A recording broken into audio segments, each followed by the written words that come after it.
Now, the company has previously said that it wants Kimmel to issue a public apology, make a donation to Charlie Kirk's family and Turning Point USA, and signs what it calls an accountability agreement to ensure more professionalism. Until then, viewers in cities like Seattle, Washington, D.C., St. Louis, even Portland won't see the show tonight. Damn. Now, Kimmel was originally suspended indefinitely, but Disney said, they quote said, Disney said the move was, quote, to avoid further inflaming a tense situation and an emotional moment for our country. But now, after what they call a thoughtful conversation between the host and top executives, he will return tonight.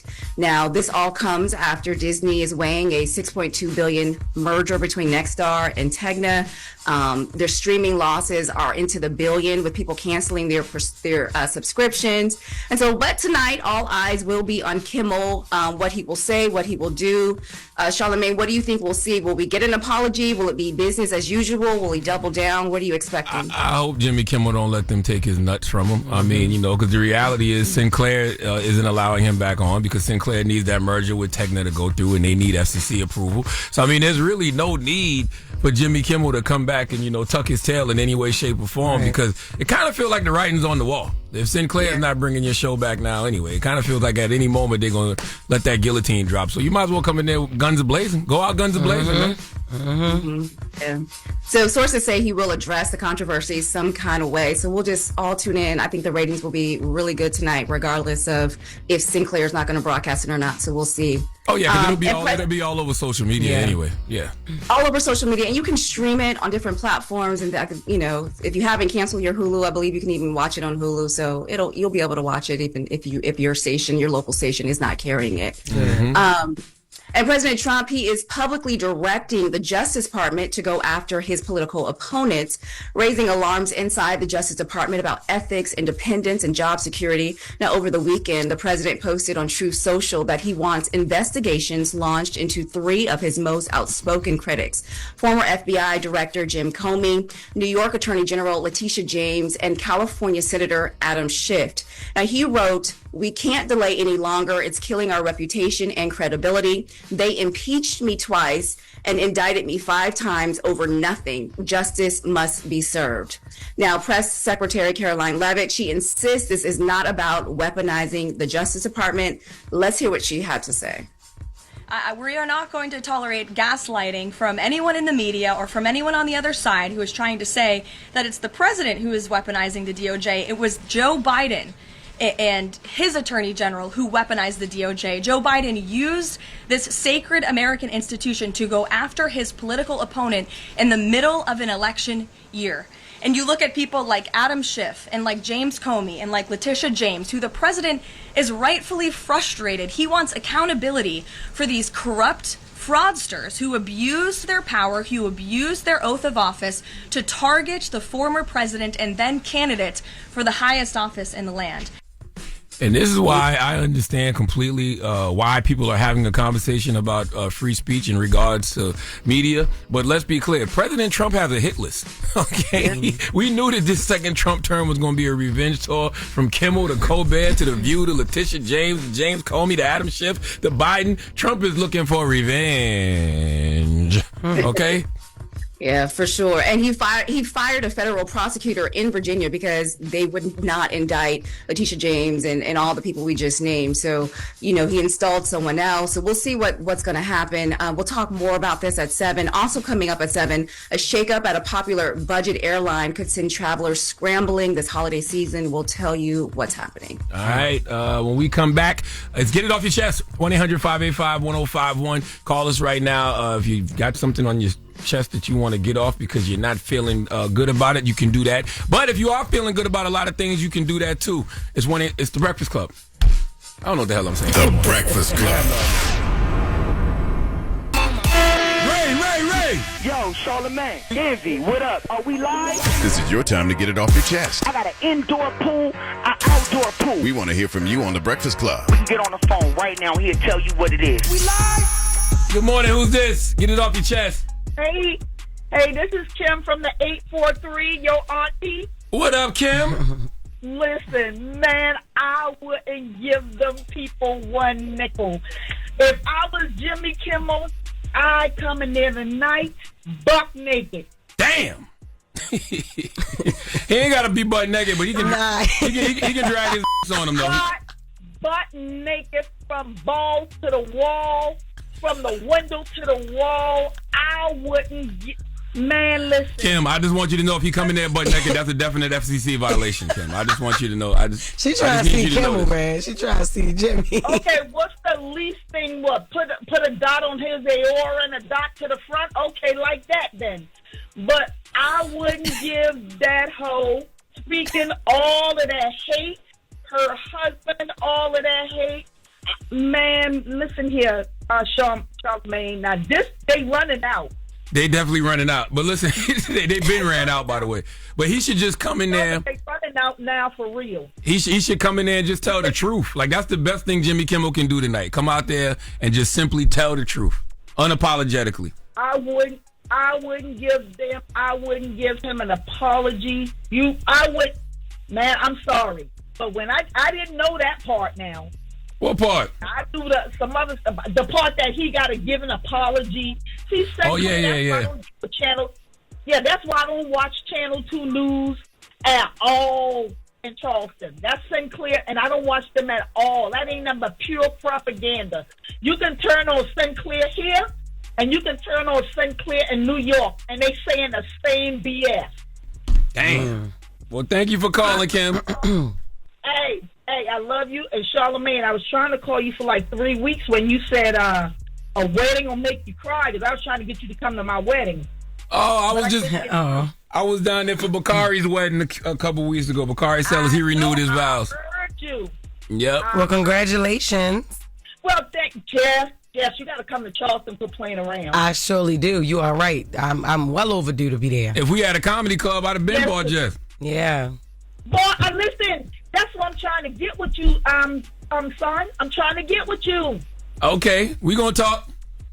I gotta stop lying to people, man. Yeah, you do. Do you know her? No.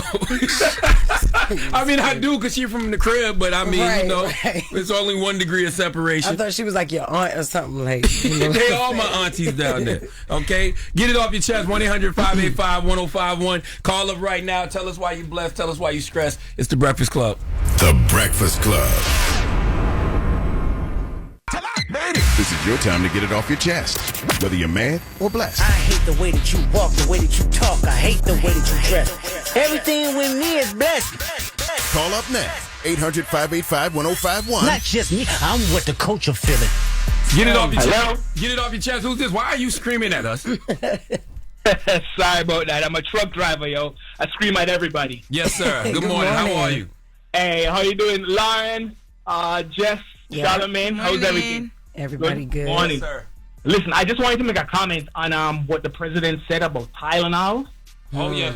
Mimi's getting to that in the next front page news, but go ahead. What you got? Hey, listen, if you are a pregnant woman and you have a fever, or if you're anybody and you have a fever, you need to take Tylenol. He said, I'm not just saying this just because I have stocks in Tylenol, but I'm saying it because it works. Look, anybody out there, you should never, ever take medical advice from somebody who is not directly seeing you or who's an expert. Do you think... Because you really have people that are out there that believe that Tylenol will cause... autism. Autism, yeah. You think Tylenol gonna sue Donald Trump? Nah. They're too scared of him, yo. I don't know, bro. That was a hell of a claim. Yo, this is the most gulliest president on the planet. I mean, this is a guy who advisors will say, sir, I really don't think you can do that. And he's like, watch this. Watch this. Yep, every single time. Every time. But I will say, I don't know about the autism risk and all that, but I can say from experience, taking Tylenol for anything, it does not work for me. So Motrin, ibuprofen works for me. Tylenol has never worked for me and my black family. But you do a lot of drugs, though. So yeah, but this is before I got on all that stuff, Show. This is all that. Damn, man, hung up. Wow.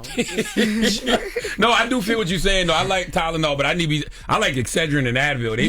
They stronger than me. Yeah. Tylenol doesn't work for me. What I really like is Oxycontin, but you know. Yeah, he on drugs. Yeah. Good morning. Who's this? Yo. He's trying to be a fake ass Charlamagne. Say, good morning. How are you? What's up, my brother? Yo, good morning, man. How are you? What up, Charlamagne? I'm all right. I'm blessed, black, and highly favored. What's happening, King? Yo, what's up? What's up, Jess Hilarious? What's up, baby? How you doing? I'm doing all right. I just want everybody to wake their ass up with the Breakfast Club this morning. You know what I'm saying? Ain't no money on in the bed. Yeah. That's right. That's all it is, True, man. Everybody, tell everybody good morning. Good morning. Or appreciate y'all. No right, problem. King. You have a good day. Get it off your chest. Who's this? This is T from Georgia. Oh, your name is T? Yes. You ain't got none. You ain't got no T. You ain't got none for us this morning. I do. I am so disappointed in where this country is going. Talk to me. I am disappointed with, I don't want to give a donkey of the day, but Kamala should have requested for a recount because I don't think Trump won.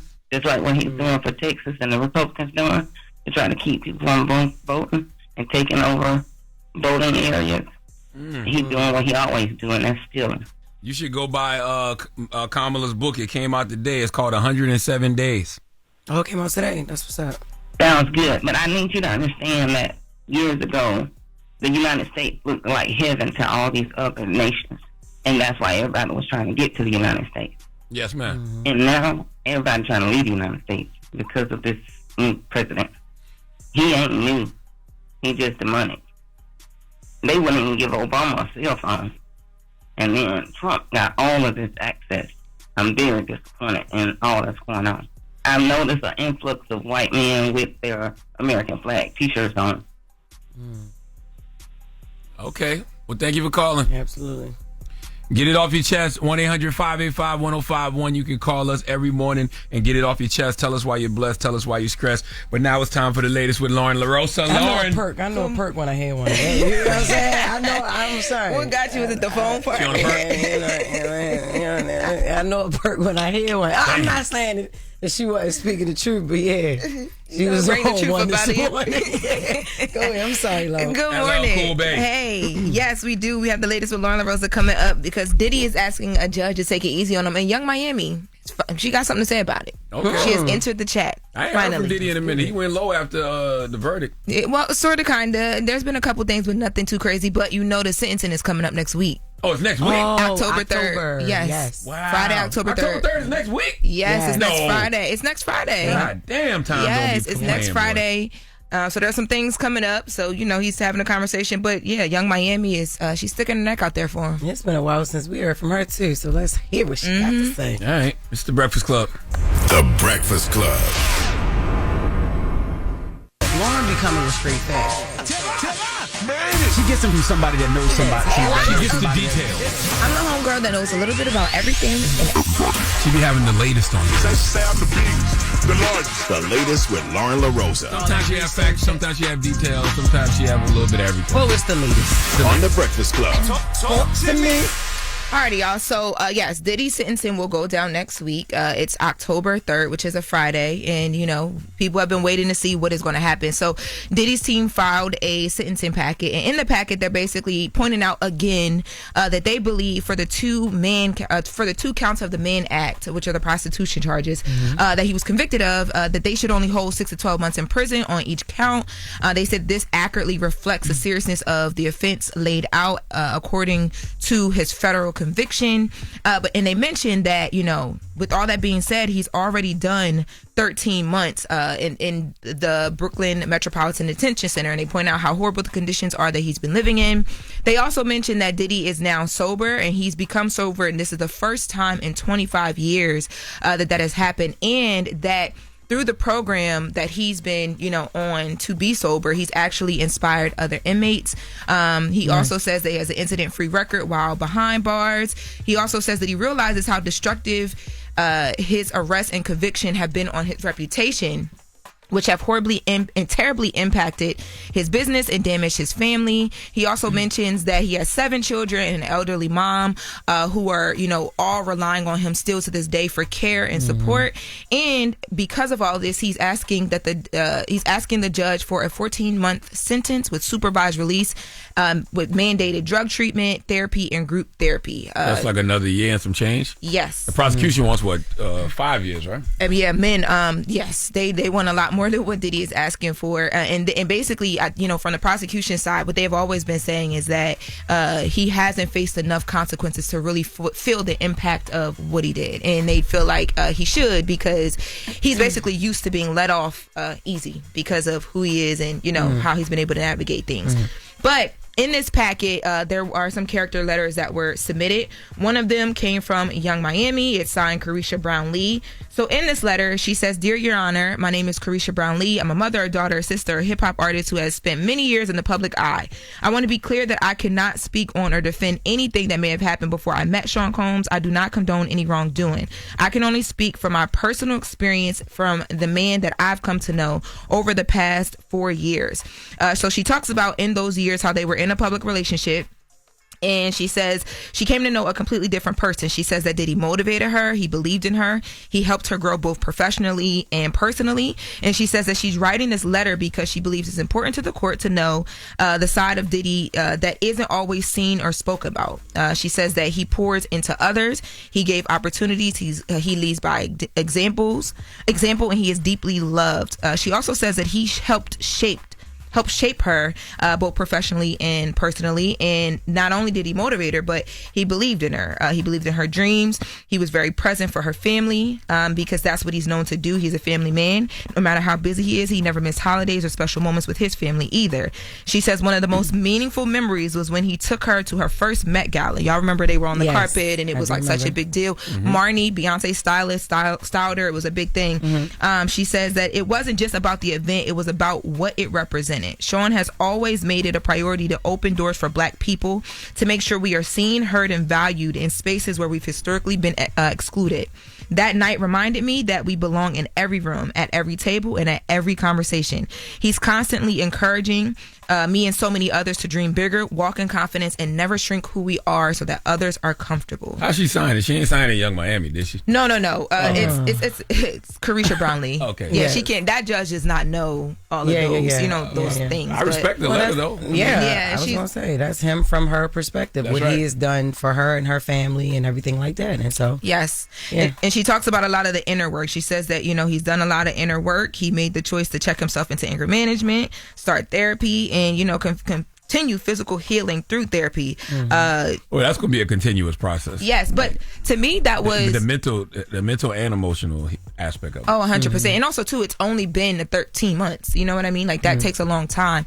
But I thought that this line was like, because people have been trying to figure out what their communication is, if anything, how much she's been keeping up or whatever. To me, this says that she's been very well aware of what's been happening with him, and I mean, whether she's talking to him or someone close to him, I'm sure the lawyers she's been keep keeping her up abreast of what's going on. Yeah, but I mean, people didn't even know that was happening. We had no idea about what their relationship was to this point behind closed doors, because we had all thought that she distanced herself a bit when everything was happening. Y'all was thinking about that? Well, she was supposed to. I really wasn't thinking about it. It's my job too. It's my job too. Yep. Yeah. Common sense would just be like, yeah, she has to, because it would affect her business. That was a nasty. That was pretty nasty trial. You know what I mean? Yes. She had to stay away for her business and what's best for her. So yes. She got kids and stuff too. And the beauty of it is she didn't come up in none of the freak off videos or anything. You didn't hear nothing about her having to collect semen to rub on his nipples. No, we didn't hear that. Yes. So had to take us back to the nipples, huh? You ain't learned nothing. That was the most graphic part of the trial for this man, and we didn't even get to see it. Nobody's gonna ever forget that ever. Yeah, trying to wonder why people come back screaming. You will never make anybody forget. You won't let us forget. Yes, you're getting Coco Loso rubbed on your nipples. You won't think about that forever. Coco Loso, Ciroc boy in the building. I wonder if therapy will take away all of those fetishes too. I mean, I've been thinking that. Wow. If you want your nipples with a little semen glaze, that's not a fetish. That's just a recipe. Wow. Have you tried it? No, I have not. I'm just recipe saying. for what? Disaster, obviously. Because what? Jeez. Oh my God. Roasted nipple with a semen glaze. That is not what I want. That is not appetizing to me. What else you got, yo? We were Cardi B. Okay. In a crazy segue. Got a few more minutes. So Cardi B, she was up here, Jess, you were on vacation. Yes. Cardi came up here, talked to us a bit about Offset.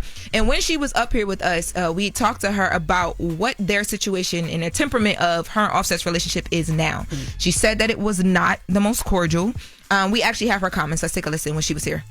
The way that you started talking about the divorce and Offset and all the things and the way he started, now you guys, it seems like it's a lot more peaceful on both ends. No, it's not. No? No, it's not peaceful at all. I was going to ask if the album helped, but no, it's not peaceful, respectful. What is it now? It's not peaceful at all.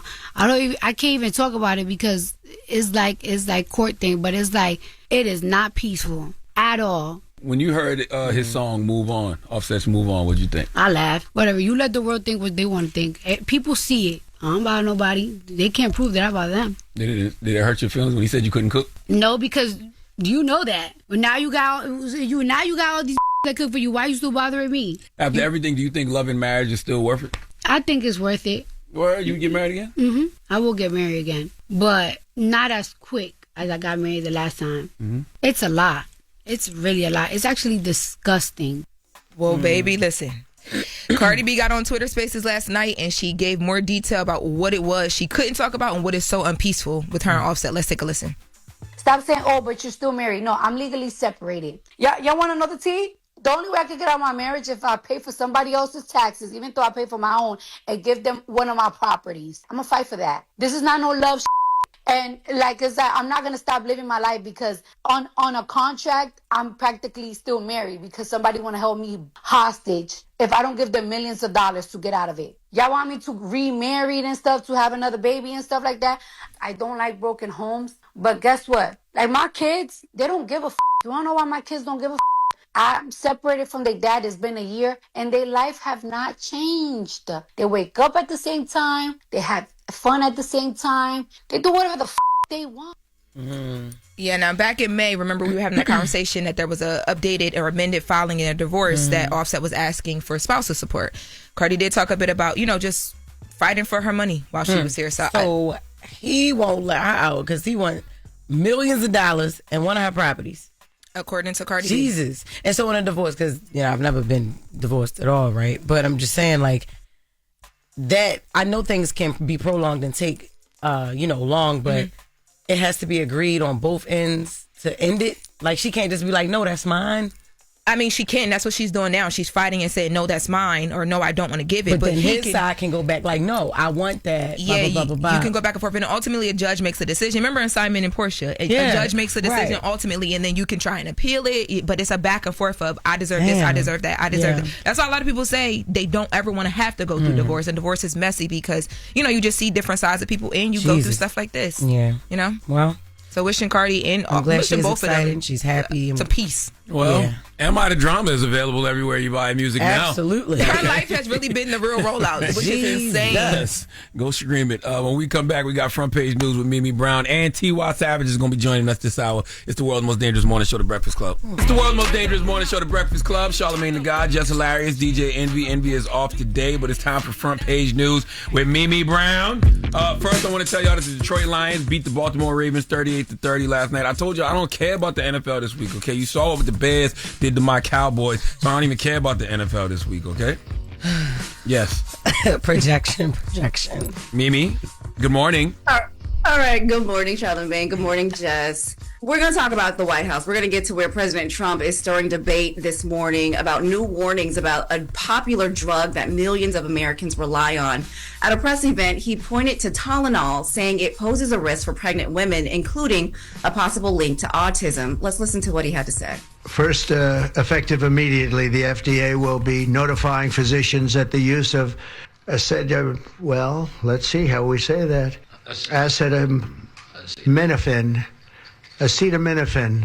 which is basically commonly known as Tylenol, during pregnancy can be associated with a very increased risk of autism.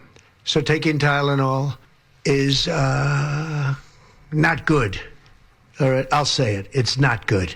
Trump and RFK Jr. talked the way we used to talk back in the 90s and early 2000s. Like every conspiracy theory that was out there. You know what I'm saying? Like Tylenol causes autism. Yo. Did they even give any reason why? They just... There's no studies linked to this. In fact, doctors say it's simply not true. Tylenol has long been considered the safest option during pregnancy, and untreated fevers can actually be dangerous for mom and baby if you don't take Tylenol. So the American College of Obstetricians and Gynecologists called Trump's remark irresponsible, while the Autism Science Foundation said the claims were shocking.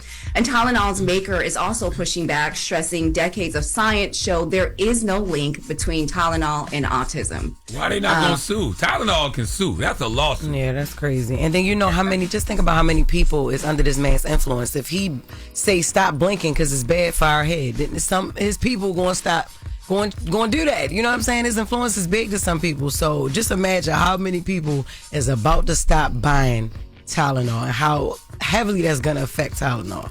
Yeah, Tylenol got to sue. This is the same person who said to drink bleach, right, during COVID. That is very true. Damn, I didn't even hear that one. And you know what we used to say in the late 90s, early 2000s? That drinking bleach can kill AIDS. So just think about that. Yes, that was a thing that people used to say back in the day. No. But you also know if you drink bleach, you're going to die. Right. So technically, it does kind of work. Oh, my God. But my point is, this is the kind of ridiculous stuff that's coming from the White House now that we used to say when we was teenagers. That is crazy. Well, there's more. At that same White House event, the president also weighed in on childhood vaccines, offering his personal views on how parents should time their children's shots. Again, this was his personal opinion. These are not medical recommendations. Let's hear that. The MMR, I think, should be taken separately. This is based on what I feel. The mumps, measles, and the three should be taken separately. It seems to be that when you mix them, there could be a problem. The chicken pox is already separate because when that got mixed in, I guess they made it four for a while, it really was bad. And then hepatitis B is sexually transmitted. There's no reason to give a baby that's almost just born hepatitis B. So I would say wait till the baby is 12 years old. Okay. Well, health officials say that's misleading. Hepatitis B isn't only sexually transmitted. It can spread through blood, needles, and from mother to child at birth. Babies infected with that way, they have a 90% chance of chronic illness, and many die from liver-related disease. And so that's why the CDC and pediatricians recommend the vaccine for newborns, not teens. I know we really got to change the rules, Mimi. There has to be a harder barrier to entry to become president. It's wild. Jesus you can Christ, just say anything I mean, now. come on, man.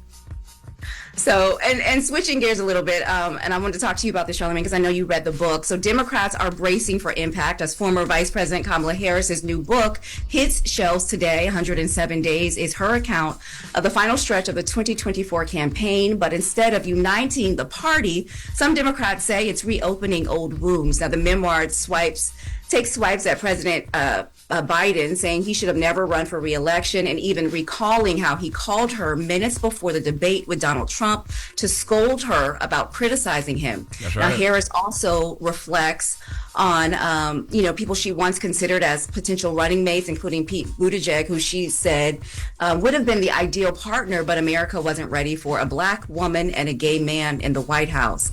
She also writes about Pennsylvania Governor Josh Shapiro, who she accused of angling for VP instead of focusing on the campaign. And both men, they are responding. Buttigieg said, trust is earned by what you deliver, not categories. Shapiro is saying that Harris will have to answer for why she didn't raise alarms earlier about Biden sooner.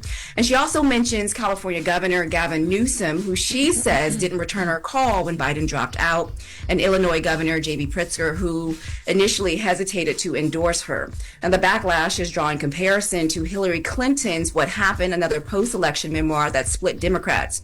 So the question, though, is, Charlamagne, you read the book. Yep. Does this help her legacy, define her legacy, or is it what they're saying deepen the divisions already in the Democratic Party? That is a great question.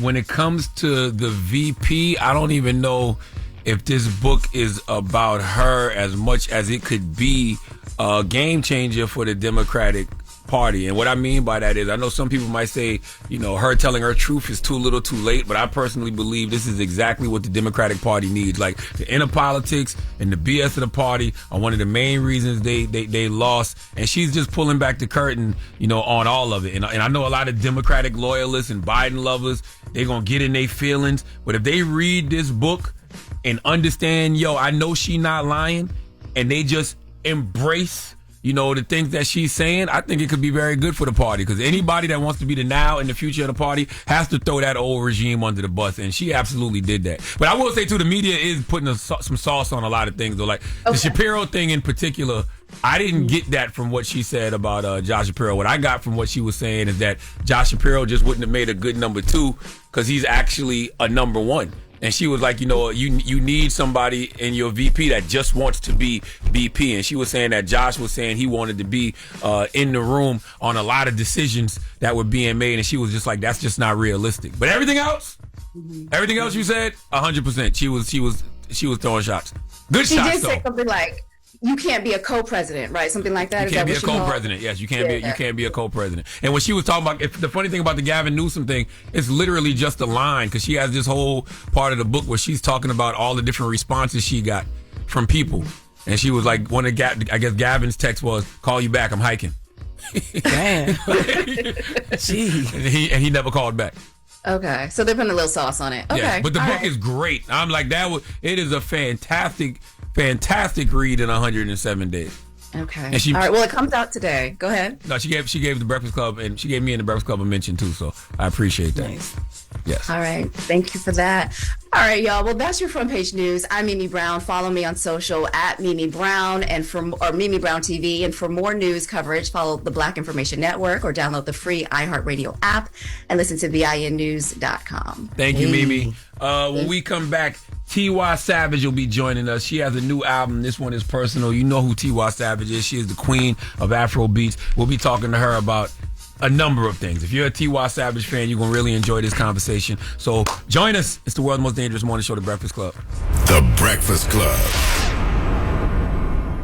Yes, it's the world's most dangerous morning show, The Breakfast Club. Charlamagne the God, DJ Envy, Jess Hilarious.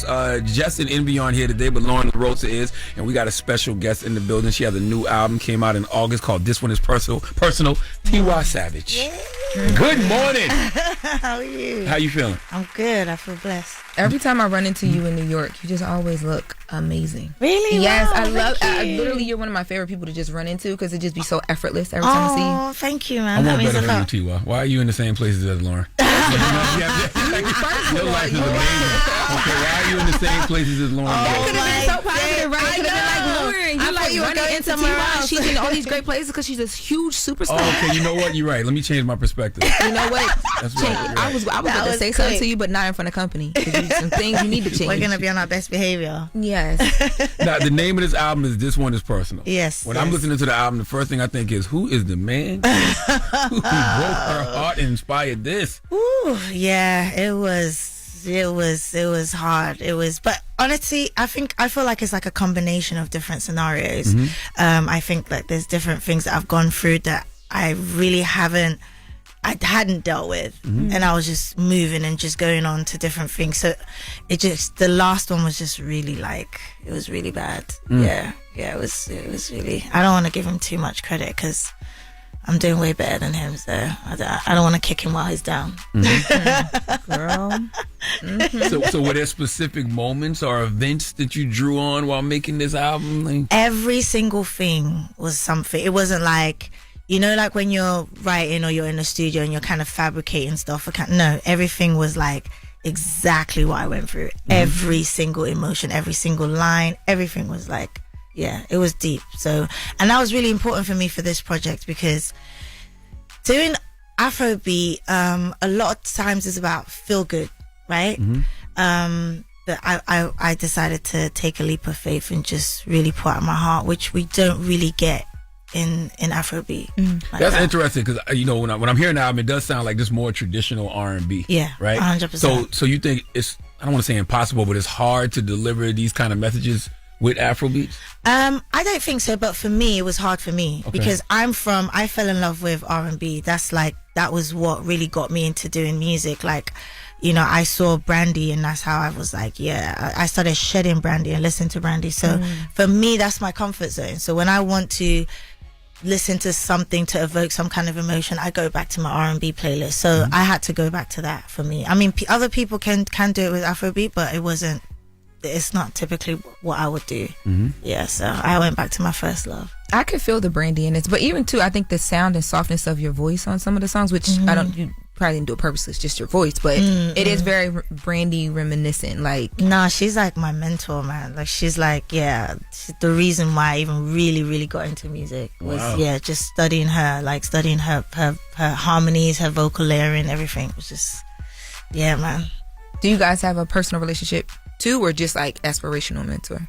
Well, we have a song together. Oh. So we've done a song together called Somebody's Son, and definitely obviously worked with her, did the video, and we still, in DMs and phones, we still, she's incredible. They always say, don't meet your idol. Yes. Yeah, no, it was completely different. I was so in awe of her, like recording it in the studio. I couldn't even stay, I had to leave. The studio? Yeah, I couldn't stay. Like, wow. Part. So when I was just sitting there, just listening to her in the studio, like, I was just like, wow. I remembered when I was just like 13, 14, I had to just step out to be like, yo, God, are you really doing this for me? Is this really happening? Yeah, it was like a blessing. So, yeah. How did you decide which stories you were ready to share on this album and which ones you want to keep private? I didn't keep anything. I put everything out. Like, I was just like, I need to. And a lot of people doubted. A lot of people were like, it's a bit too personal. People are not really going to relate. It's a bit too musical. Because I had like on 10%, for instance, I had like live instruments. I went to Nashville, and those are live horns, live guitars, live drum, live bass.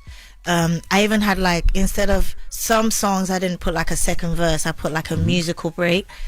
And people are like, no, in the world of TikTok, no one's really gonna mess with this type of music. So it was just like, I studied music, so I need to go back to my root. And I wasn't worried about streams or anything. Like, seriously, I really wasn't. 10% is such an interesting song because you say that your phone was on 10%. Yeah. You get a call. You get a call while you're in the studio. Yes. From some guy, somebody's son. No, seriously. It was you decided real. to leave in the middle of a session? Yes. And I went to get some. Damn. Yes. And I've literally, like, I just got out of that situation, and I was like, I'm going to be outside. I don't care. Like, I want to just be wild. And I got a message, and it was just like, come over, and I was like, then I got a picture, and I was like, oh, okay. Oh my God. So wait, did you? What you mean a picture? Like, you know what it looked like already? So I got something.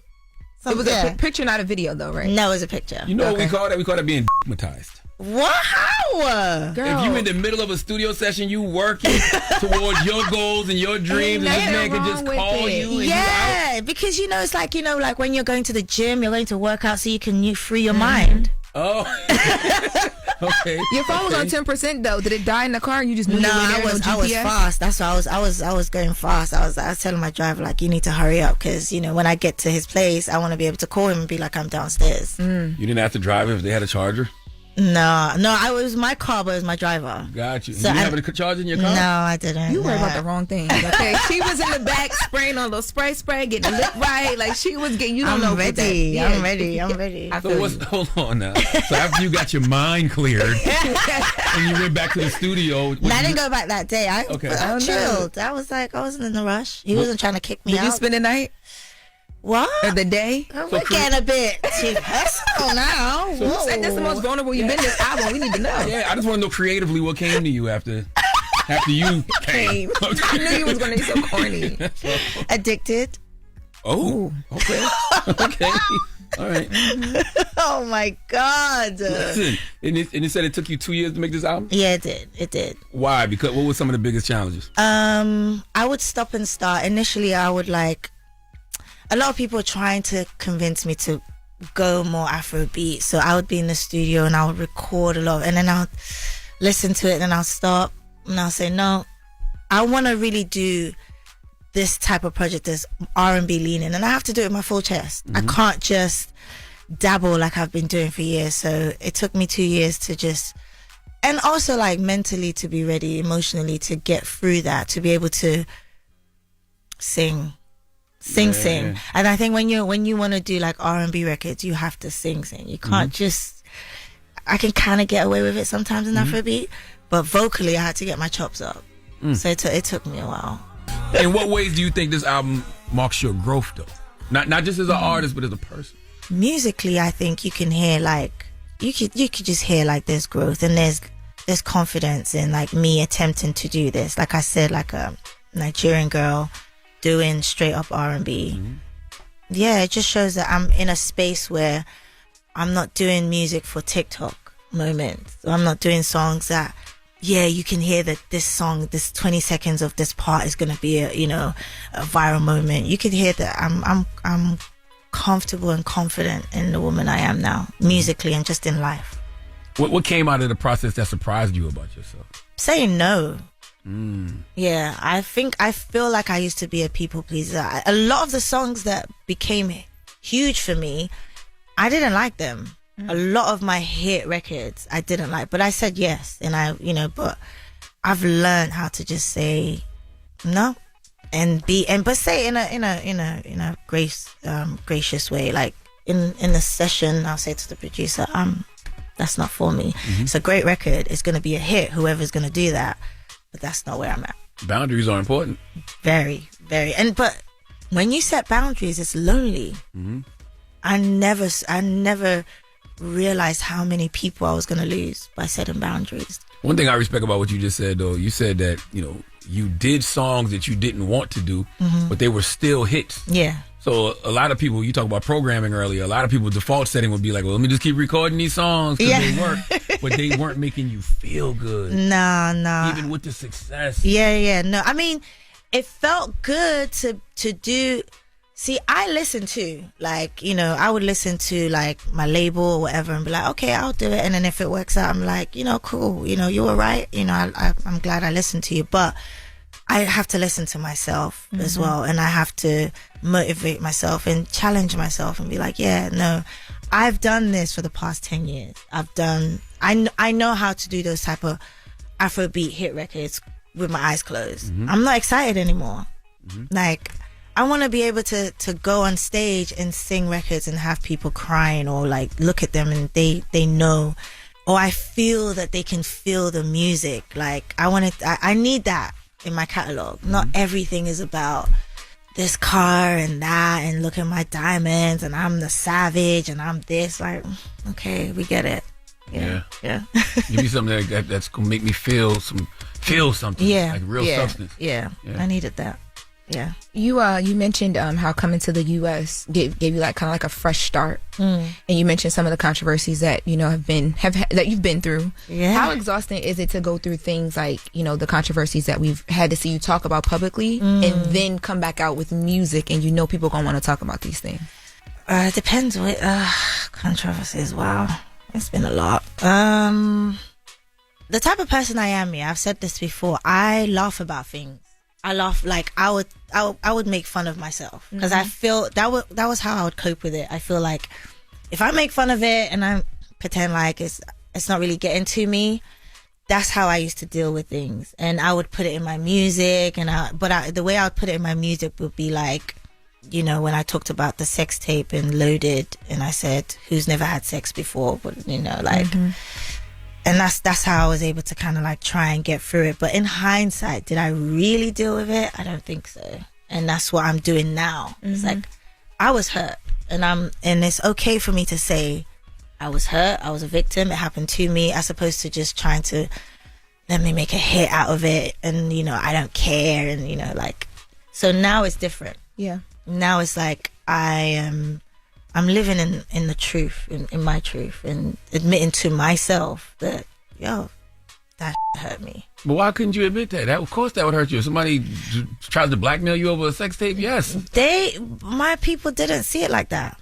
They thought I did it for PR. A lot of people thought, she's not relevant anymore and she's doing this. And I'm like, guys, Trust me, if I wanted to do that, I would have had better lighting.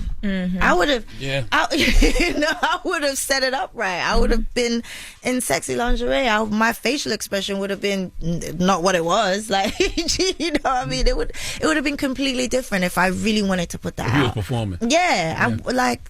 So. I just want you to know, Africa's a big continent, right? But there's a lot of people watching this interview who might have never even heard that story. But there's going to be a big Google search today. Real savage sex tape. I'm telling you that right now. Oh my God. I'm just letting you know. Okay. And they're going to think I'm talking about... And he's from Ghana. What? He's not even denying it. He said no. What? I'm just telling you. He said what? I'm just telling you.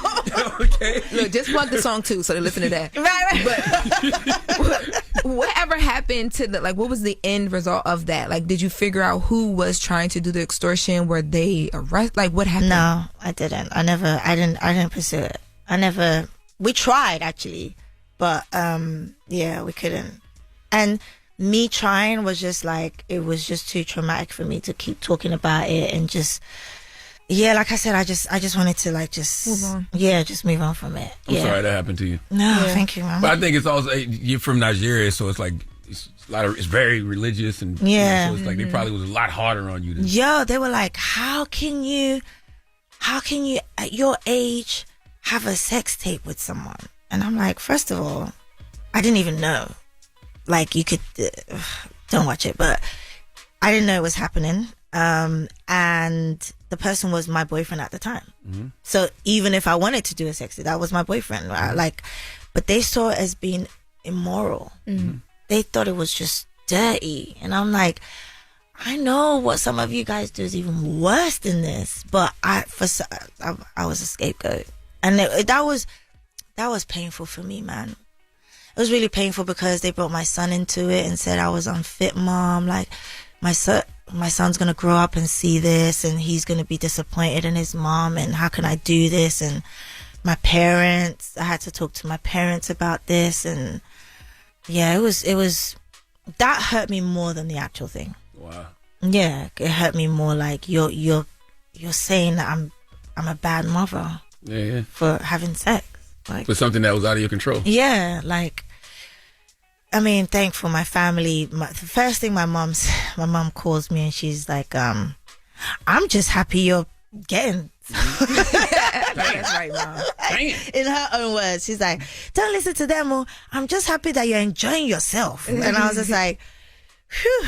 Yeah. And just hearing my mom say that was just like, Did you know you was being recorded? No. Got you. No. So it wasn't the guy that put it out? Oh my God. Okay, so he said he was trying to save it and then he pressed it by accident.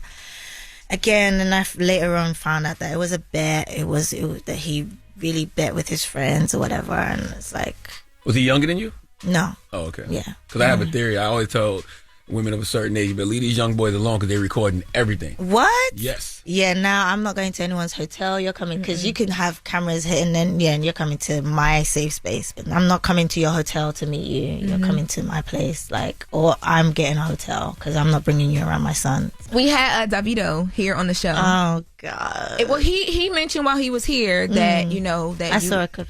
Oh, you saw it. Yeah. I saw you talk to Rolling Stone a bit about it, about how you felt about it. Did you feel like, because it seemed like he was sorry for whatever transpired and that y'all were good now. Was that the feeling you got from it? Well, we haven't seen or spoken since. I mean, I don't know if he explained, what kind of happened. Yeah. But you can explain it from your point of view. So our kids are friends and they've gone to the same school since they were 1. They're 10 now. So they've been in the same class for 10 years. So I've known David before that, but I've naturally grown a relationship with the mother of their kid. And I didn't really know that there was issues. I mean, I know that he's moved on and he's married, whatever, but I don't know what's going on apart from that. And I guess I was at an event and she was too. So naturally, like, hey, how are you? Da, da, da, da. We're partying, drinking, doing Snap and whatever. And he saw that and he took it as I was betraying him. And I'm like, what? How? Like, what's going on? And that's why I said I think it was a misunderstanding.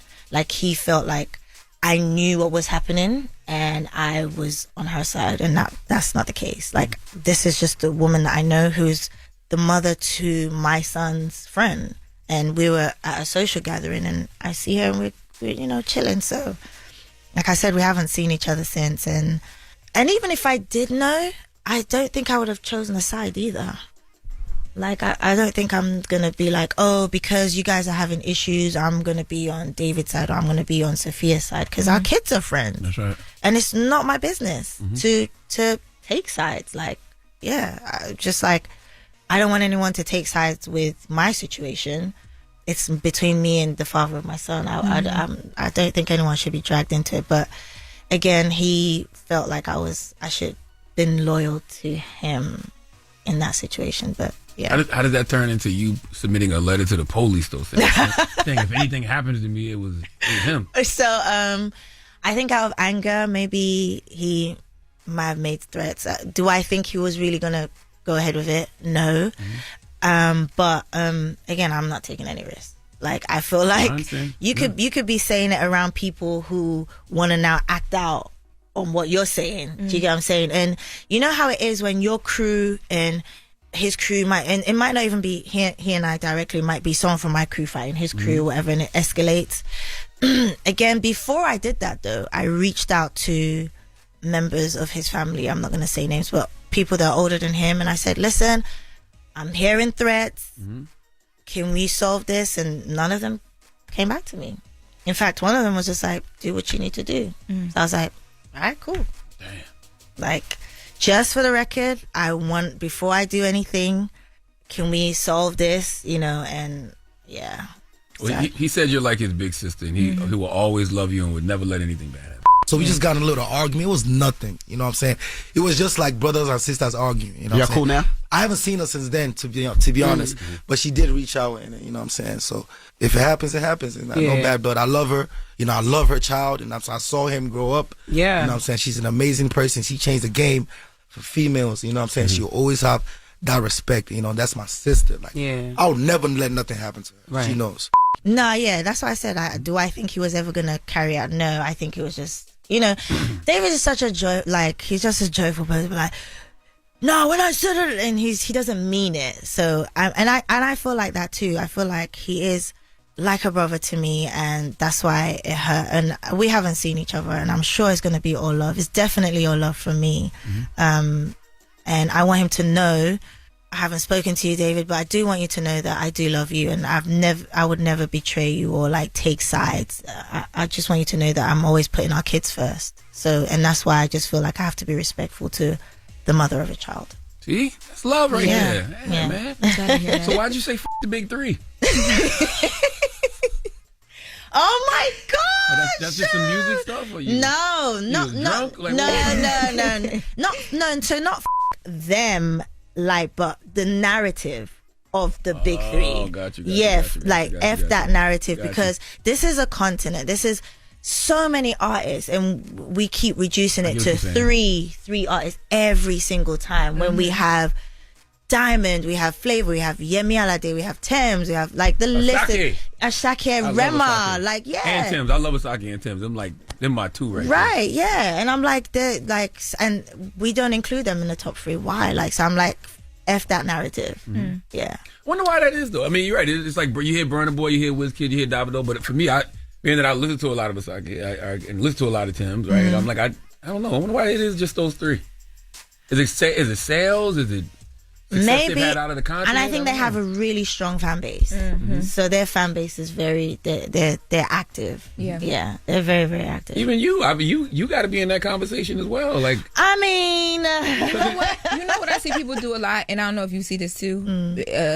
They put you and Tyler Like there's a conversation a lot with you and Tyler. Not me and Tyler. I've never seen that. I don't get that. I think Really? I think it's because if you're not from where you guys are from, anybody that's like big from a certain type of music, people just like to talk about you guys. Because at one point I saw conversations with like Tim's, Tyler, like just who's the girl. I see you and Tim. Yeah, who's the girl now? And then even when we were having the colors conversation, people were having conversations about dark skinned women from certain places being able to make it versus lighter skinned women, and then they got mad about the color comments. Like I've seen the conversation around you guys, but more so,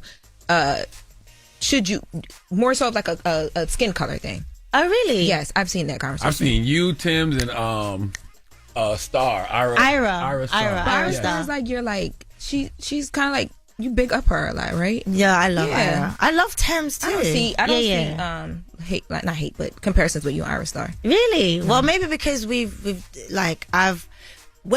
was signed to Don Jazzy, and she's with Don Jazzy now, and he's, anyone that's ever been under him, pause, but yeah.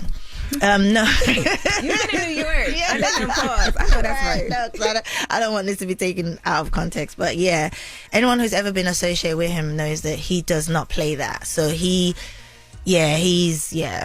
just, but I love her regardless anyway, and I just have to respect his artist.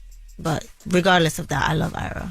I think too, though, in music, like whenever we were talking about this earlier with Cardi, whenever you get to a certain point, people just have to, like, there's that competitive nature that comes in from the fans and just the people and the critics. Like, it just happens. Yeah, but I feel like as artists, we have the opportunity to, what's the word? Correct the narrative? Yeah, earlier on, like, I saw that kind of coming with Ira, and I'm like, nah, you guys are not going to build this awkwardness between us. And I'm posting her, she's posting me, so the fans can't even kind of like build that narrative between the both of us, because earlier on we were just like, yeah, let's dead this conversation. This is not even that it's not a topic. Question: what do you hope your listeners take away from this album, emotionally, spiritually, and in terms of healing? I would love them to listen to it from start to finish, not like shuffle it, and go on the journey and know that I went through heartache where it felt like a disease. Like, don't minimize, a lot of people say it's just a heartache, it's not like you've got cancer or whatever, and it's like, yeah, it's not, but it can feel like the end of the world. So I want them to know that whatever they're going through is valid, but also listen to it to the end and know that you can get through it and you can heal. And that last song, Change, that's why I say listen to it like, like a journey of emotions, and know that at the end of the day, everything does work out. Absolutely. And it will work out. It has to work out. Yeah. So. Well, it's Tiwa Savage, ladies and gentlemen. Thank you for joining us, man. Thank you for having me. Yes. Appreciated the conversation. Thank you. It's the Breakfast Club. Yo, what up, y'all? It's DJ Envy. Don't you love when somebody's got your back without you even asking? Like when your partner passes you the remote before you can even ask for it. Or when your boy saves the last wing at the game. That's the wave AT&T is on with the AT&T Guarantee. Here's how it works. With AT&T on your side, if there's ever a network outage, they'll automatically credit you for a full day of service guaranteed. That's no stress, no chasing, and no hassle. Just help. Because being connected is more than just a strong signal. It's hearing your kids laugh on FaceTime. It's that meme in the group chat that has everybody rolling. It's checking in with family when they need it most. AT&T makes sure you don't miss those moments. That's the AT&T Guarantee. Real connection, no second guessing. Visit att.com/guarantee. Learn more. Credit for fiber downtime lasting 20 minutes or more, or for wireless downtime lasting 60 minutes or more caused by a single incident impacting 10 or more towers. Must be connected to impacted tower at onset of outage. Restrictions and exclusions apply. See att.com/guarantee for full details. It's time for the latest with Loren. Loren becoming a straight fact. She gets them from somebody that knows somebody. She gets the details. I'm the homegirl that knows a little bit about everything and everybody. She be having the latest on this. The latest with Loren LoRosa. Sometimes she have facts, sometimes she have details, sometimes she have a little bit of everything. Well, it's the latest. On The Breakfast Club. Talk to me. So I know earlier this morning we mentioned briefly that Kamala Harris's book, 107 Days, comes out today. Fantastic read, by the way. Yes. I have not read the book, but I did read a lot of the excerpts that dropped. I read it all, cover to cover. You did? Okay. So Kamala Harris did her first interview, her first sit-down television interview with MSNBC, Rachel Maddow, since leaving the office. And, of course, they talked about the book. So let's take a listen to Kamala on Biden being reckless. You say in part, page 46, it's Joe and Jill's decision. We all said that like a mantra, as if we'd all been hypnotized. Was it grace or was it recklessness? In retrospect, I think it was recklessness. The stakes were simply too high. This wasn't a choice that should have been left to an individual's ego, an individual's ambition. It should have been more than a personal decision. Whose decision should that have been? How should that decision have been made? So when I write this, it's because I realize that I have and had a certain responsibility that I should have followed through on, which is, and so when I talk about the recklessness, as much as anything, I'm talking about myself. There was so much, as we know, at stake. As I write, where my head was at the time is that it would come off as being completely self-serving. If you said to President Biden that you did not think he should run again. Yeah, or even that he should question whether it's a good idea. She says all of that in the book, and I'm glad she said that on Rachel Maddow, because she does hold herself accountable in the book. I think that people are acting like she's just out here, saying all type of stuff about the Bidens, but no, she holds herself accountable as well. Yeah, and I mean, first of all, but there's nothing wrong with her saying what she's saying about the Bidens, because, and one of the things I was hoping that we heard in the interview, but I didn't see it in the clips that MSNBC posted, there were several times where the episodes I read, and you read the full book, you can let me know, where I felt like there was just no support for her at all. Like, and then one of the moments where she was in Philadelphia and she was about to go into the debate with Donald Trump, and she says that Biden called her and made it all about himself. Like, he was talking about how he heard from these like big wigs in Philly that basically said that she's been spreading rumors and talking bad about him. Philly? I don't know if that was Philly. Yeah, she was. It says that she was in Philadelphia. Yeah, she was in Philadelphia. She was like, at that point, I had checked out, because why would he call me? Mind you, she's like makeup ready, about to go into the debate. That's not. Well, no. It said it right here. She said she's in her. No, she wasn't makeup ready. She said she had her rollers on. She had her makeup done. Yeah. She was getting ready to go into the debate, and she didn't understand why he called it that time. But there was also a point too in the episodes I read where she talked about how like they would do things, and we talked about this with Jasmine Crockett, to like disparage anything that like put up her resume, like talked about the actual work she was doing. She felt like Biden's staff would lean into like the BS. So like, this little things that the media was catching. Yeah. They wouldn't clean it up for her. They wouldn't clean it up. They wouldn't come out and say anything, so which could have easily been supported at all. No. So anybody getting on her about saying anything about this, I feel like it's it's over for the Biden legacy. I always thought the Biden legacy was trash anyway, but this definitely confirms it. Between the original Sin by Jake Tapper and this 107 Days book by the VP Kamala Harris, and you got Karine Jean-Pierre coming out. But to me, nobody was closer to them than the vice president. So it's very damning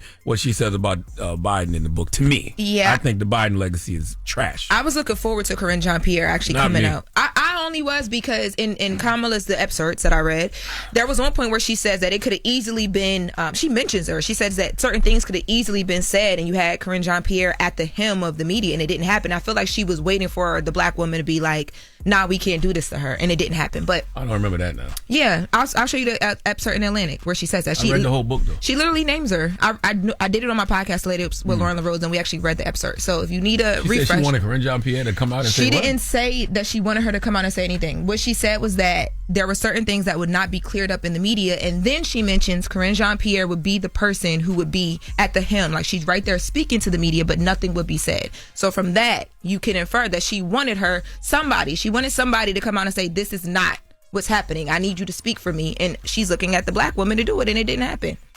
Why else would she mention her at that point? So that's a Loren LoRosa perspective of That's what I said if you were listening to me. Oh, okay, yeah. I didn't get that from what I read. If you were listening to me. Now, in other... But you should read the whole book, because I didn't get that from... I do want to read the whole book. Now, in other news, speaking of TV shows, Catfish has been canceled after 9 seasons. I mean, it's I thought Catfish been canceled. Duh. I mean... No, so It's crazy. It's 2025. No. There's no way that you can meet somebody and not know who they really are. Like, we still getting catfished in 2025. Well, especially with FaceTime. And there's been like all that. spin-offs. You know that they have like that the catfish doc on Netflix. Yeah. And there's been like little spin-off shows, but yes, they've been officially canceled. So after 9 seasons, MTV has decided they're going to air like episodes from the Catfish library, but they're not going to produce any new episodes. But they are allowing producers of the show to shop whatever they want in other places. Now, Neve and Max Joseph actually sat down and kind of said goodbye to their audience. Let's take a listen. Hey guys. That's a wrap on Catfish. So yeah, after 12 years, almost 300 episodes, and just a lot of traveling around this incredible country, Catfish has officially been canceled. Yeah, but maybe it's just on pause. Catfish, as we've known it, is over. First, congrats to you. Over a decade on cable television in this day and age. I mean, like, this was it. This was the last decade in cable television, and you did it. I did it. With a little help from me and some other people, but congrats to you, Well, speaking man. of some other people, It's really thank you. I want to send a huge thank you to our crew, and I love you guys, so thank you so much for all of your incredible hard work. Shout out to Neve and Max, though. I love Neve. But you got to think about it, though, right? A show that's been running this long, 9 seasons, is it really, like, bad? Is it really canceled? It just comes to an end. I mean, it was, I think Neve was well ahead of his time with doing that. I mean, he was catfish. That's how he came out with the show. Now he's married, children, everything, is going around. And he was helping people find their catfishes or catfish, whatever, right? Yeah. But it's like now, like what Charlamagne said, with FaceTime and all of this stuff, like it's hard to get psyched out by somebody that ain't really them. Like, it happened to me in middle school, but it's like, really? Now? It happened to you in middle school? Yes, I remember I had a boyfriend named Jalen LeBert. He said he looked like Chris Brown. Never seen him or nothing. And I was walking around like, yeah, my boyfriend named Jalen LeBert. You met him on MySpace? Yes, and I still think it was one of my friends from middle school. Shut up. No, what? No. You've been lying about dating Chris Brown since middle school? I have not. No, me and Chris Brown definitely dated. Yes, it was one of my biggest relationships. But, no, in middle school, yes, I think one of my friends set me up. I might have been texting one of my friends the whole time. But yeah, he had a brother and everything. I talked to his mother on the phone. It was real crazy. But I never saw him. It's okay, because back then you had to call like the either you was calling the house phone or the cell phone. You couldn't FaceTime nobody. You might have been chirping through. Yes, whole time. It's all right, Jess. Oh, girl. Happened to the best of us. Yeah. but yeah. I am I don't seem upset. That I mean, I think that's over a decade on television. Shows don't make it that long. You know what I mean? Yes. So, I think that's amazing. Yeah, and they can also too decide there's been so many spin-offs, so I'm sure they'll figure out something from this or whatever they want to do. At this point, they're so successful. No, they won't. Catfish has run its course because it's impossible to get catfish in 2025. It's just crazy. No, but they just take the kind of what Netflix and different people only are Loren doing. could get catfish still in 2025. She'd be like, okay, you just FaceTime the person, Zoom the person. First of all, it's no way I could get catfish because I'm FaceTiming on First Link. Like, I need to see you. That's my point. Yeah, but they'll figure out different. They'll figure out something. Is what I'm saying. Yes, they will. People have been doing spin-off for the last year or two. Last 5 years. But that's why I don't think they real. I don't think they be real. The catfish spin-offs? Yeah. I don't think they be real. They were dramatized for TV purposes. But yes, shout out to Neve and Max, though, for a long-running career in this thing. Very much so. Love it. Yeah, that's amazing. Not amazing that it got canceled, but amazing that they were there. They had a great run. Yeah, since 2012. Yes, that's great. And if y'all looking for something new to watch on Tubi, I just got something placed on there. It's called The Car Queen Show with Miss Mo Money, formerly of Love and Hip Hop New York. Developed by me and directed by me. Envy's also on the show as well, too. So amazing. Yeah. What is the name of it? It's called The Car Queen Show. We go to different car people and have like conversations about their craziest car moments. So Envy's on the show, Tretch is on the show. We do Kirk and Rashida as well. We go down to Atlanta. Wow. Yeah, because Kirk is a big car guy. Yeah, so check out that on Tubi. Nice. All right, Donkey of the Day is up next, 4 after the hour, and I'm glad that Jess is in here before because Jess has fought over a woman. I've fought over a man before, right? We'll discuss. It's The Breakfast Club. You're checking out The Breakfast Club. Make sure you tell them to watch out for Florida, man. The craziest people in America come from the Bronx and all of Florida. Yes, you are a donkey. A Florida man attacked an ATM for a very strange reason. It gave him too much money. Florida man is arrested after deputies say he rigged the door to his home in an attempt to electrocute his pregnant wife. Police arrested an Orlando man for attacking a flamingo. It's the Breakfast Club, bitches. Donkey of the day with Charlamagne the God. I don't know why y'all keep letting him get y'all like this. It is not me, Duval. It is y'all, Florida. Okay, Donkey of the Day for Tuesday, September 23rd goes to a Florida woman named Jania Mita. Okay, she is 25 years old, and she is charged with attempted murder. It's kind of a rite of passage for people from Florida to be charged with attempted murder, right? Like, are you even really from Florida if you've never been charged with attempted murder? What does your Uncle Shala always tell you about the great state of Florida? The craziest people in America come from the Bronx and all of Florida, and today is no exception. Jania is in jail because she decided to go to war over something that don't even belong to her. Okay, I'll be damned if I risk it all for a lease, a rental, something I'm borrowing for the moment. Why would you throw your whole life away for something that don't even belong to you? Uncle Shala, what are you talking about? Well, let's go to NBC6 Florida for the report, please. The attorney for a woman facing an attempted murder charge is now claiming self-defense. The incident happened Saturday at a home in Miami Gardens. According to investigators, the victim showed up at Jania Meta's house looking for a fight. And that's when officers say Meta shot the victim.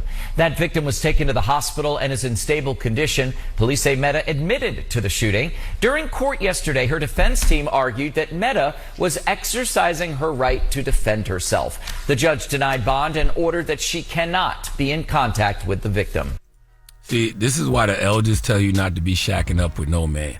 Okay, what happened was she was out here shacked up with another woman's man. Now she got a whole bullet in her bunkie. Okay, for what? Now, Jania, what the hell you doing shooting that woman in the ass for? Because you popping your musty poom poom for her goon?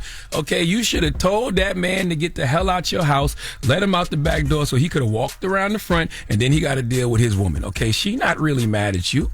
That's misdirected anger. She really mad at her man. But we are just programmed to feel like we supposed to attack the person our significant other is cheating with as if they did something wrong. All they did was recognize opportunity that was placed in front of them. Okay, your man made a choice to go sleep and shack up with another woman, and you don't know what lies he told her to make that happen. Okay, if he lying to you, he damn sure lying to her. Now, Jess Hilarious. What?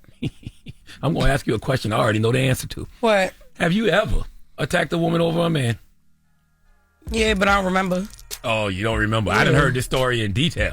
Okay, but now you don't remember? Yes, okay? I have, yo, yeah. Well, I'm going to ask you another question I know the answer to. I never been shot. I know. Oh. But were you the man's side piece or his main sugar stain? I was the main sugar stain. That's right. Did you know the woman? No. And did the woman know you and him was in a relationship? Yes. Oh, okay. If you the main beating up a side chick, I only understand and condone in situations like that. If the woman knows you and your man, if she knows y'all in a relationship and still decided to indulge in some adult nap time, then she got to get beat up. Period. Did you win? I did. What? Okay. Call Roman, ask him, period. Oh, now you don't. Now you remember. Okay. Okay. Listen, Jania. Okay, Jania, you the one who lost in this situation because now you the one with the charge. Okay, you already shot your shot and shacked up with this woman's man, but there was no need to then shoot your shot literally. Then you had the nerve to shoot this woman in the ass. Okay, you gave her man some ass and then shot her in hers. Imagine somebody telling you to sit your ass down somewhere and then clapping your cheeks with a pistol. Now you can't sit for months. Okay? And you can't tell me to get my ass off your lawn and then shoot me in said ass before I get said ass off your lawn. Give me a chance to get the ass off the lawn first. Also, you know how I always tell fast food workers or people who work in any type of store, if someone steals something, then let them have it. Don't go after them, because that's how you end up getting hurt. Ladies, if your man is shacked up at another woman's house at 9:30 in the morning, please don't go over there looking for him.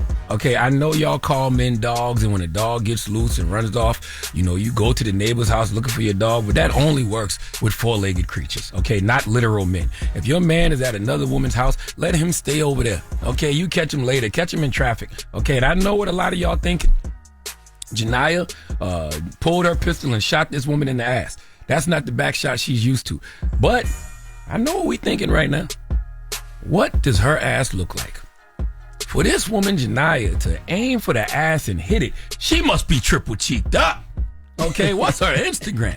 All right, that's the only reason you would be out here playing love and hip hop, Call of Duty, shooting women in the booty. Okay, the moral of the story is stop throwing your life away for people like this. Because I hate to be the one to tell you, but if your man has you pulling up to another woman's house to claim him, you already lost, boo. Please give Jania Mita the sweet sounds of the Hamiltons. Oh, now you are the donkey of the day. You are the donkey of the day. Yee-haw. Out here fighting over other people's man. Are you okay, Jess? That's the real question. Are you all right? Were you triggered at all just now? No, Oh, okay. definitely not. You know, he liked to just. I know. I've been stopped dealing with them problems, but yeah, I did. At first, I didn't remember. It'd at be first. like that because you No, black for out in real. those moments. Yeah, like I buried that part of my past, so I'm not trying to think about it. You did what? Yeah, I buried that part of my past. Yeah, okay. So you buried it part of my past.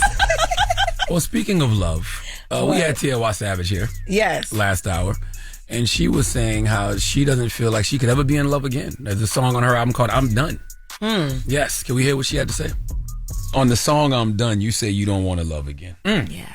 Do you feel that way for real? I really do. Damn.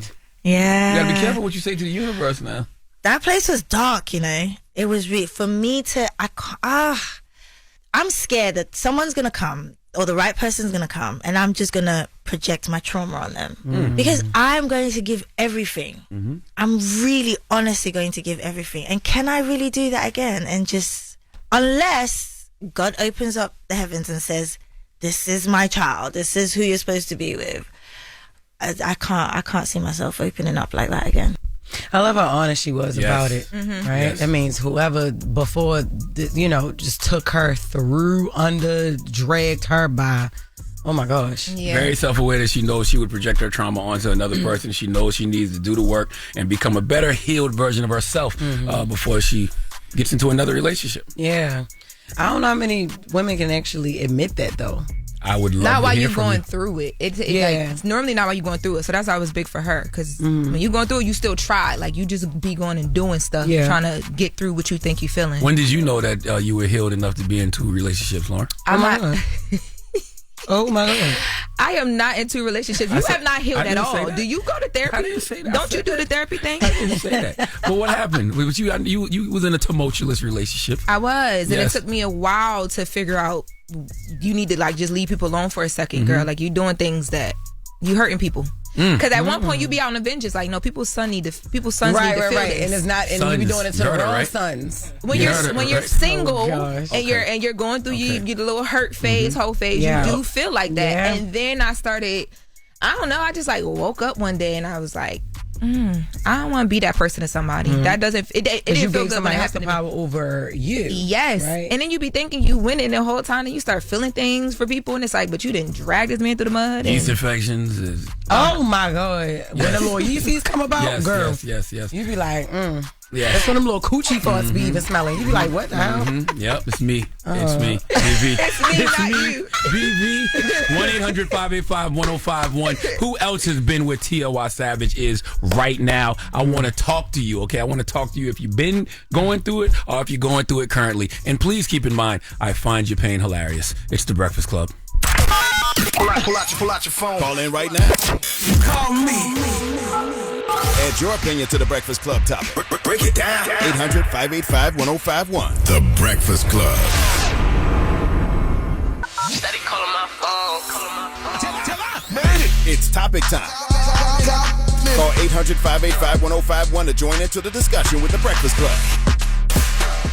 Yes, it's the world's most dangerous morning show, The Breakfast Club. Charlamagne the God, DJ Envy, Jess Hilarious. Envy is off today. Loren LoRosa is here, LL Cool Bay, and we're talking about Tiwa Savage. We had her on this show last hour, and she has this amazing song on her new album, This Is Personal, and it's called I'm Done. And she said she's done with love. She'll never be in love again. Can we listen to what Tiwa had to say? On the song I'm Done, you say you don't want to love again. Yeah. Do you feel that way for real? I really do. What? Yeah. You gotta be careful what you say to the universe now. That place was dark, you know. It was for me to. I'm scared that someone's gonna come or the right person's gonna come, and I'm just gonna project my trauma on them Because I'm going to give everything. Mm-hmm. I'm really honestly going to give everything. And can I really do that again? And just, unless God opens up the heavens and says, this is my child, this is who you're supposed to be with. I can't see myself opening up like that again. So we're asking the question, how many women have been here? Jess? I don't know if I ever said I was going to give up on love. I've never been, I've been hurt by men and men have been hurt by me, but I've never been hurt to the point where I said I was going to give up. I did say before I met Chris, the relationship I was in before I met my husband, I did kind of just, I was like, look, I'm going to just chill. I'm going to take a break from dating, not giving up on love, but definitely said I was going to take a break because you get tired of that. It's like a cycle. You get tired of meeting somebody and you got to learn this person and they got to learn you and all of that. And you be like, you know what? Should I try women? But then you be like, no, because I don't want to eat no pussy. Women Damn. Oh my God. Women be cheating on women too. What? Yeah. I know Excuse some me? girls who go gay for that reason because women do stuff to women too. Yeah, exactly. But I really was thinking about like trying to really, you know what? Let me try the other side. Then I was like, no, because I'm not doing it. I'm not ever eating that. And then Chris pulled up with the sombrero. No, talking he about did hola. No, Hola, mi But you amor. went- So you wanted the scissor, but you didn't want to eat. I'm just stuck on the women scissor part. is cool, but it's just like, nah, I'm not about to. Nobody's about to be an appetizer for me. I can't do it. So yeah, that was what I was going to do, but then I was like, psych, nope. Because I'm not going to be able to perform all the duties, listed under that. So I'm like, no. But Chris was supposed to be in just a little booty call situation. That's how it be. I was not supposed to be married to him with a kid and none of that. Like that's not what I was looking for. And then that's just how it happened. And I'm happy that I did meet him. And Lauren, you've had a lot of tumultuous relationships. Have I? A lot? Tell me about them, The other day, you told us about one where the guy had a break baby on you. And That's the one I was in for 10, 11 years. Oh, that was the same dude? That was the same So we tumultuous. talked about that my first week here. Okay, at the so breakfast. between Just him don't and your listen to me. father and this. And then my what? Your father. What does that have to do with the men I'm dating? That all plays a part. Okay, go ahead, Right? therapist. So Continue. those two. And then now you was very, very toxic for a point in your life. You hurt a lot of men. Your words. Yes, now you're in here with a triple X Kif jacket. Okay. Oh my God. Right? Yes. Because they say your man built like Drewski, so Why that's you his keep coat. playing Oh with my him? God. That grown ass Triple man X. is going to come up here and he don't play with But my that man. is his coat, Do though, not right? Is that play not with his my- jacket or he's a not? grown ass Is that man. his He's a jacket or grown not? Man.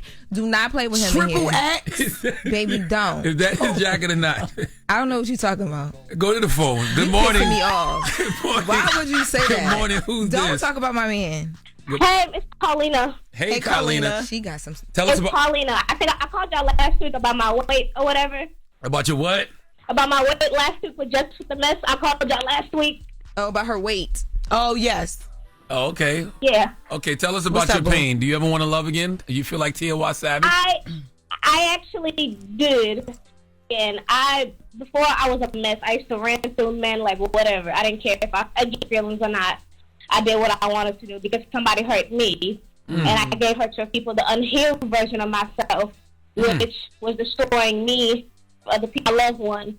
And then it took myself almost 2 to 3 years and to leave men out of it. And then I found the person who I did not expect at all to be the person who I'm with now, even though he get on my damn nerves. I'm happy I'm with him. Oh, okay. That's amazing. I'm happy to hear that. But I'm happy that I'm hearing so many women understanding that it's them. Why do you think that we Accountability, don't for understand sure. that we don't have accountability? Like, 'Cause why I is that know so you. surprising to you? I am very self-accountable. No. Yes, I am. Maybe not with you because you be over there lying on me. But I am very accountable when I care about people. Good morning. Who's this? Hey, it's Monique. Peace, Monique. Have you ever been where Tiwa Savage was? Yes, I'm currently where she is. I feel like it is very hard to when you've been hurt so much in your life, and when it comes to relationships, you do become this hard individual to open up. But I will say I do go to therapy, so Beautiful. I am working on what is causing that, and how can I make that better. I am so happy to hear that. Yeah, you actually doing the work. Yeah, it's hard though. And I'm gonna tell you, it probably will take somebody who comes in and makes you feel safe. Because if you don't feel safe with a person, like, I'm going to put my wall up and I'm going to be like, oh, I don't know about you. Like, if you moving funny, nah. But, like, if you come in and you, like, giving effort and really showing me I can trust you, then I feel like, okay, maybe I can let my wall down. But you know what's so interesting? I'm glad you're going to therapy because you'll learn all of this in therapy, man. Your first, last, and best love is self-love. And even when you say things like, you know, you want somebody to make you feel safe, nobody can make you feel safe. You have to feel safe within yourself to understand what safety even feels like. That's true. That's true. It is definitely, and we talk about self-worth in therapy too, because she's like, what is that in you that would, like, take a lot from people? You know, I took a lot when I was younger, but now that I'm getting older, I'm 39, it's like my patience has been, like, I'm not putting up with the same BS. And she's like, we need to figure out what it is in you that wants to accept that less than behavior. So it kind of goes back to childhood, really. You really don't realize it, though, until you grow up and, like, get in relationships, how things affect you from your childhood. Did you have issues with your father growing up? Was he around? I didn't have issues, but this is what we learned is my dad was not in the home with me, but he was in my life, but it wasn't like we had like a close, super close, he was in another state. You know what I mean? So like, it wasn't like I had that close relationship with him, and probably most of that I deal with men comes from that. And then also my mom was in an abusive relationship for a very, very long time. Wow.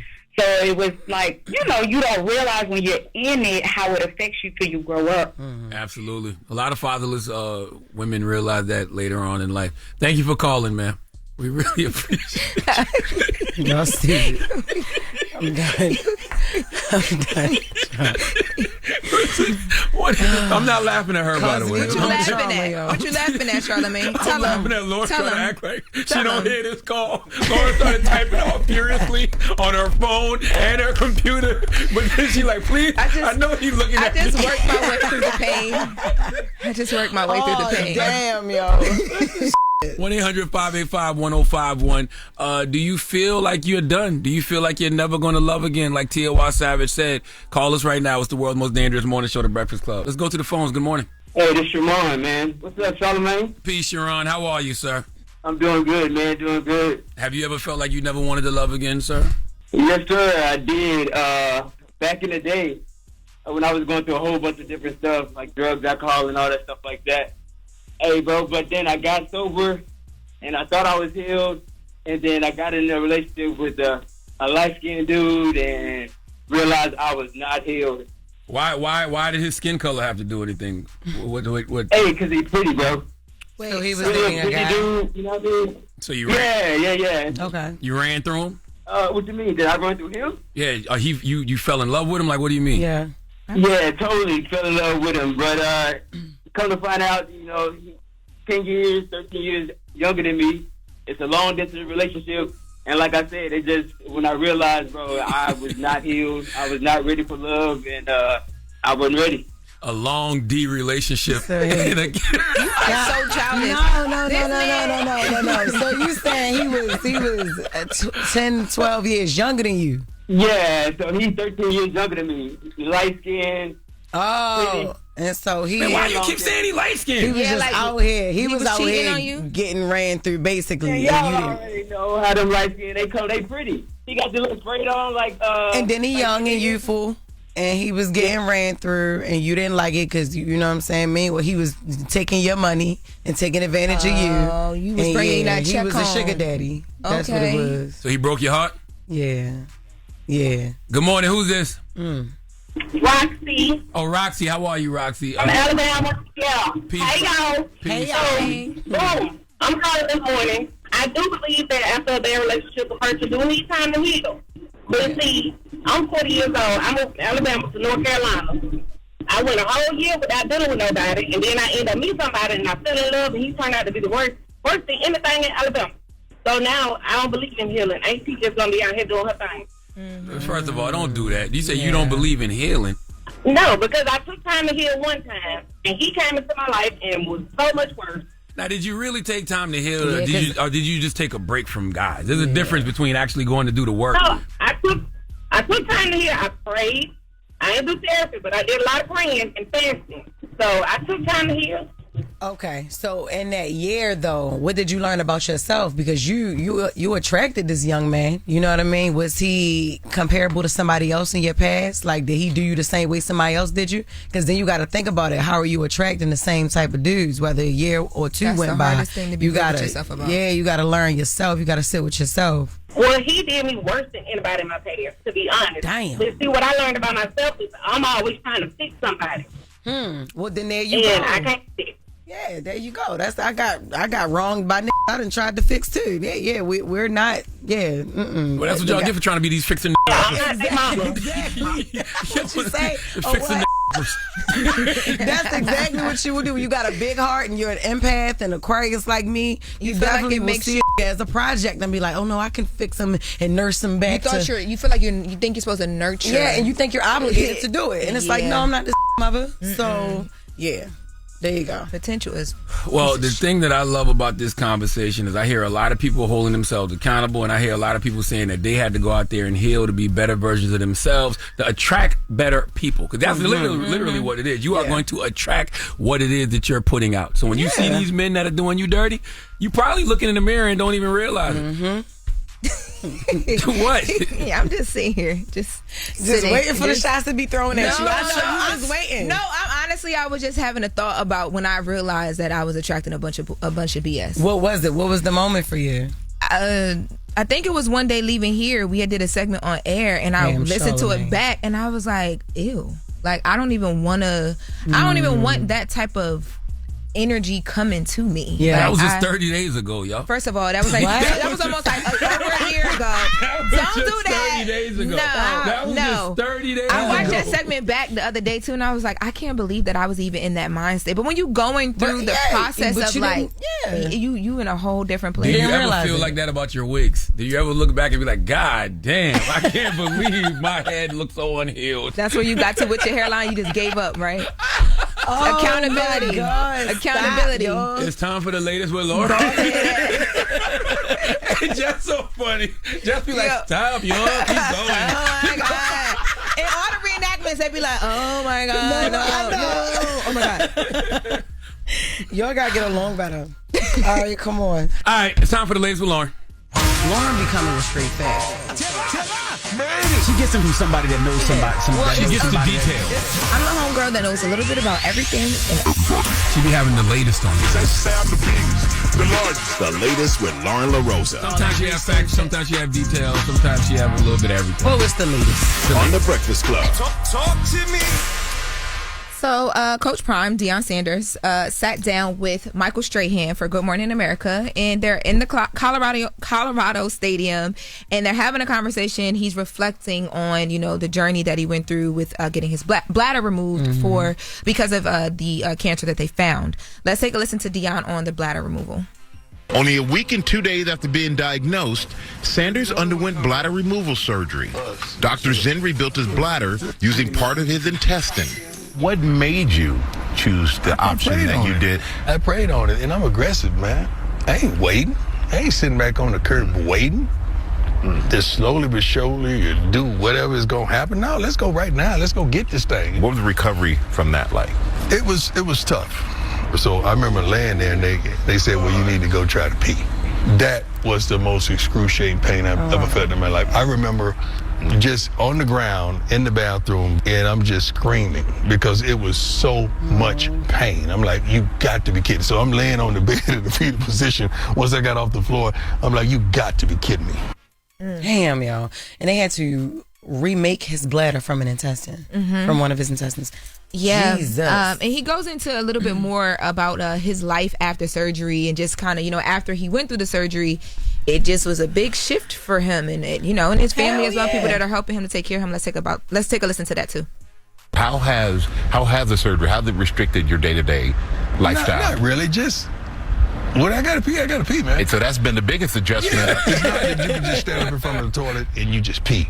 You gotta push through your abs and everything and just push it down and try to force it out. It's something to hear this, and I know a lot of people may go, oh man, I can't believe you're talking about that. That's real. But that's the point, because it's real, right. But it's a way in which you put your prime spin on it. True, because I'm honest, man. And you know how many people are going through this foolishness? But men never talk about stuff like this. We hide it because we want to be big and strong and massive and not vulnerable. No, man, this is real. This is what I'm dealing with. Is there a time in which... Dropping the clue bombs for Coach Prime, man. Yeah. I mean, that's life, right? Like, you know, if you live long enough, I always say if you live long enough, life is going life regardless. And you got to deal with everything that comes your way. So it sounds like he's just dealing with it. Very much. And he talks a lot about, because remember, he did the press conference when he first told us what was happening. He talked a lot then about Depends and depending on Depends. And then he was actually in a Depends ad following all of that. But he's talking about Depends here again as well because he's been using Depends as he deals with life after the surgery. Let's take a listen. Is there a time in which did the doctors say and that you could get back to normal? Or is this something for the rest of your life that you'll have to deal with? I really think it's because I'm not getting any better. I mean, some nights I go through 2 pair of Depends a night. Like, some nights are bad. Thank God that I depend on Depends. Thank God. You depend on Depends. It seems like a cliche. Yeah. But it's the truth. He finds such a lining in everything, right? How do you prevent something like that, though? I don't know if you or does this just happen? Charlamagne, do you can you prevent what? Like a bladder cancer, or is that what you're asking? I don't know if you can prevent any cancers. I mean, you can. I don't even know how bladder cancer. What do you do? Yeah, comes like about. Because I honestly had no idea that it was like that until hearing about Coach Prime talk about it. Because like you said, like he said, nobody talks about that. You know, guys they don't really. It's never really a vulnerable environment for guys to speak so freely about something so serious that they're going through like that. So I'm like, I didn't even realize that was a thing. Why but you it's dealing like, with it? How do you? Yeah, wearing Depends is like when y'all wear the panty liners, right? No, that's like it's like a pull up for a baby. But it do got the little thing in the middle of it to catch the stuff. Yeah, so it's kind of like an adult pull up. Yeah. Yep. I like a pamper, but it's like the best of both worlds, like panty liner and a pull up. Yes. So y'all wear it just for discharge. Y'all always leaking something. What? No, it's not. Yeah, you wear panty liners. You know when you're not on your period. Y'all always but then man. Am I making this up? No, I mean everybody don't leak all the time. You know, in your older age, you know, women they have uncontrollable discharge. I'm guessing when it comes with menopause and things like that.